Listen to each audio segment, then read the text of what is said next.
Thinking is an inside job, not looking out. Let's say I'm driving my car and I start thinking, and then my conscious is not looking out now. My conscious is thinking of something. Who's driving the car? This is the most important point. The subconscious is autopilot. The moment the conscious is not paying any attention about something, subconscious sits in and starts driving the car according to the program. And that's where the issues come from. The subconscious programs were downloaded by observing other people. So when you're playing your subconscious, you're not playing you're playing your download, really. And you don't see it because you're thinking, but everybody else sees the response. And this is where the whole disconnect comes in, because people think, oh, I'm a happy, wonderful, loving person, and they have trouble out in the world. They don't understand it, but what they're missing is you're not playing that happy, loving person except 5% of the day. 95% of our behavior is coming from below consciousness. And we're the ones that can't see it when we play it, but everybody else, of course, is seeing exactly what we're doing. So the whole idea is, are you living the life you want, or are you living the life you've been programmed? And the answer, unfortunately, is most of us are living the life we've been programmed, and the programming comes from other people. So it's not our lives. And why programming occurs, okay? The brain is a computer, most powerful computer that humans have ever experienced. But it has parallels to computers. And number one is this. In the old days, when you would buy a computer before they put the programs in, you could bring it home, brand new computer, plug it in, push start, boots up, screen's on, and I say, do something. And people, well, no, I can't do anything. So you got a brand new computer. No. First, you have to put programs into a computer before you can use that computer. The brain of a human is the same thing. The screen lights up in the last trimester of pregnancy. It's ready, but there are no programs. So the first 7 years of a child's life is the brain is not operating at the higher level of consciousness, higher level, higher vibration. That's what we talk about. We put wires on a person's head, electroencephalograph, read brain function. A child up through 7 is not operating at consciousness except for a little bit. It's primarily operating at a lower vibration called theta. And I said, well, what is theta? I say, it's expressed as imagination. So that's how children can have a tea party and they pour nothing into the cup and then they drink the nothing and then they explain how that was the best tea they ever had. Or a child rides a broom saying it's a horse. In the child's mind, that is not a broom, it's a horse. But it's mixing imagination and reality. But theta is hypnosis. And the significance of that is children have to learn how to become a member of a family, the rules. Member of a community, the rules. I go, how can an infant, a young kid, learn these rules? They can't go to school, they can't read the book and all that. And I say, you don't have to. Nature provided theta, hypnosis, so that they can observe the parents, the family, and the community. Just observe their behavior and download those as programs. Age 7, then that's when they start to become more conscious and engaging themselves. So the first 7 years is programming, and then after that, we play, actually, unfortunately, 5% of our life from our creative conscious mind, 95% from the program. 400 years, the Jesuits have told their followers, give me a child until it is 7, and I will show you the man. And what they knew is exactly what we just said. First 7 years is programming, but after age 7, 95% of your life is coming from that program. So if you can program the child for the first 7 years, then the rest of the life of that child is actually an expression of that program. That's the most important insight that people need to know right now. Because, as I said, if you're playing a subconscious program, by definition, you're playing it not with consciousness, you're playing it without you even paying attention to it. And I say, but why? Well, that's what I said. The conscious mind is creative, but the conscious mind can think. I go, so what's the difference? I say, well, creative is all that imagination, but thinking is an inside. If I ask you, I say, tell us what you're doing next Monday. And it's not written here anywhere. And for a moment, you're going to say, oh, let me think. Then you're going to come up with an answer. And I say, yeah, but where was the answer? It wasn't out here. The answer was in here. So I said, oh, then you had to redirect your attention for thinking to look inside. But the moment you're looking inside, then you're not, by definition, using the conscious creative mind to look outside. And that's when the subconscious, as the autopilot, steps in and will manage the things that you're not paying attention to. But it will only manage it according to the downloaded program that you got in that first 7 years. And it's very hard. If I say, well, what program did you get in that first 7 years? And the issue is this, well, you were being programmed before you were born. Last trimester of pregnancy, we already know that programming is occurring. I mean, a simple thing is if you play music through the abdominal wall when a woman is pregnant and the fetus is inside, she plays the music. When that baby is born, it will instantly remember or know that music. It even, if the father is talking, the voice of the father is transmitted through the abdominal wall. Baby is born, the father says something, the baby knows exactly who that voice is. So that's even before you're born, okay? Then I say, yeah, but you got programmed from before birth, you got programmed a whole year from 0 to 1. I say, so what do you remember? You go, there was no memory there. I say, okay, you got another whole year of programming from 1 to 2. I say, what programs you got? He said, I don't know, because consciousness wasn't engaged. And so the problem is programmings were coming in, but the individual had no conscious awareness of the program. It just was record, playback. That's what it's all about. And then I said, well, this becomes a problem, because then I say, well, what are your programs that essentially control your life? And the answer is, I have no idea what those programs are. And so I just want to help people for a second, because it is established that only 5% of the time are we using the conscious creative mind to run our life.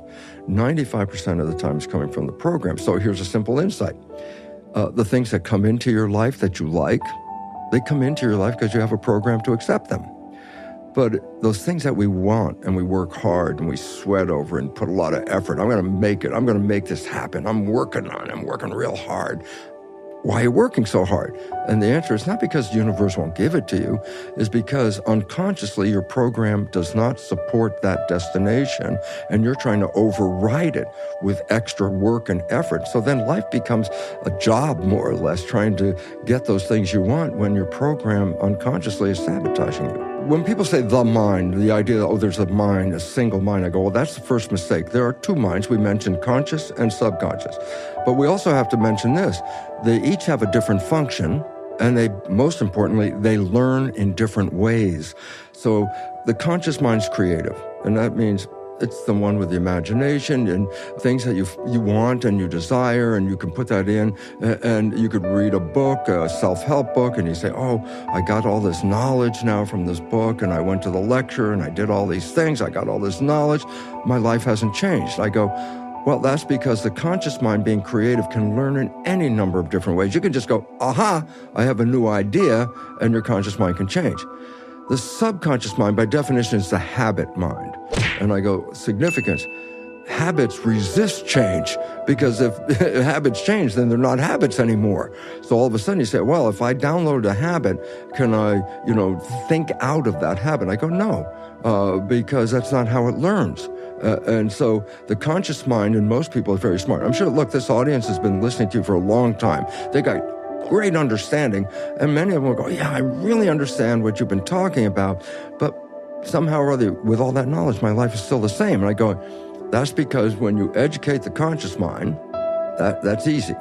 But that process does not create a habit. So you can have a super smart conscious mind, all the data, all the material. I read the book, I know everything about it. I go, yeah, but that doesn't change the program on the inside. A lot of people think, well, I'm going to give myself a good talking to. And that's where the joke comes, because I say, there's nobody in the subconscious mind. It's the exact equivalent of a hard drive in a computer. It's got programs in it. There's nobody in it. And you can talk to your blue in the face with the conscious mind, trying to tell the subconscious mind, change the program. I go, That's not how it learns a program. What I have to say is this: knowledge is power, and lack of knowledge is a lack of power. When people don't know that they're involved with their own life and their own genetics and their own behavior because they're programmed to be the victim, then they become a victim because they have no knowledge of this. And what you're doing, what I'm doing, is let's wake up. You are powerful if you understand how this works. And if you don't understand how it works, you just say, no, it's not me. I'm not in control. And people walk away feeling like there's nothing I can do. The genes are controlling this, and I don't control the genes. I go, well, that's the story that's wrong. And when people are allowed to walk away from a medical practitioner with that belief, then that practitioner in no way has helped that patient, because the idea is this, as you said, I've got to help them get a better attitude when they walk out of this building. I have to give them more power so that they have more power, because if they walk out saying, there's nothing I can do, then the game is over at that point. Individual playing that subconscious is the one that they're not even aware they're playing this subconscious. So their life seems to be out of control. Oh, I want to be happy. I want to have a great job. I want to have a great romance. I said, that's conscious wishes and desires. Conscious wishes and desires, subconscious habit. Every time I finished a lecture, the first question was, how do you change it? And I was like, at that time, I didn't have any idea how to change it. I just recognized how it worked, and it was so frustrating. But now, I've really, over the years in my study, and now I really understand how you change it. And the idea is, well, how do you change a program? That was the issue. Not how you change the conscious mind, how do you change the subconscious mind? Because it doesn't learn. Conscious mind learns by just whatever you read the book, I learned it, okay? Subconscious mind doesn't learn that way. I say, how does it learn? I say, well, in the first 7 years, that's when I said the programming went in. The brain wasn't functioning at the higher level of consciousness. It was actually a little lower. That was called theta, the vibration, the imagination and all that. That's hypnosis, okay? So the first way we learned programs was hypnosis, because the function of the brain it was at a low, lower vibration. Some people might remember the old days when hypnotherapy, they'd have a watch, and the hypnotherapist said, swing the watch back and forth, and they would say, you're getting tired, you're getting tired. And what was the point? When you get tired, you lower the vibration of the brain. And the moment you fall asleep, actually, consciously, the next level of activity of the brain is theta before it goes down to the lowest vibration, delta, sleep. So every night when you go to bed, there's a period just after you close your eyes and you're essentially disconnected for a moment, your brain is operating in theta. Well, theta is hypnosis, okay? So I said, well, that's how your brain was in theta during that childhood period as predominantly. Now you're an adult. I said, yeah, but you have theta every night when you go to bed. So I said, what can you do? And this is the old story. You've heard people do it. You put a pair of earphones on at night. You play a program that you want to be true in your life. And while you're awake, you might hear the program, but it's the moment you fall asleep, the conscious mind shut off, but the subconscious mind is now in record, theta. So whatever is coming through the earphones at that moment after you fall asleep, you don't hear it, but the subconscious mind is hearing it and downloading it in a state of theta.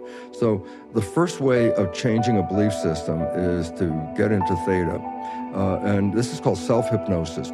Put the earphones on, play the programs for health, happiness, love, joy, whatever, and just go to sleep, which is really cool because you don't have there's no studying here. You just play the program. Yeah. Take your self-improvement journey to the next level with our self-hypnosis programs and comfortable sleep phones. Reprogram your subconscious mind while you sleep and achieve your goals faster. Visit awakenZone.com to learn more and start your transformation today.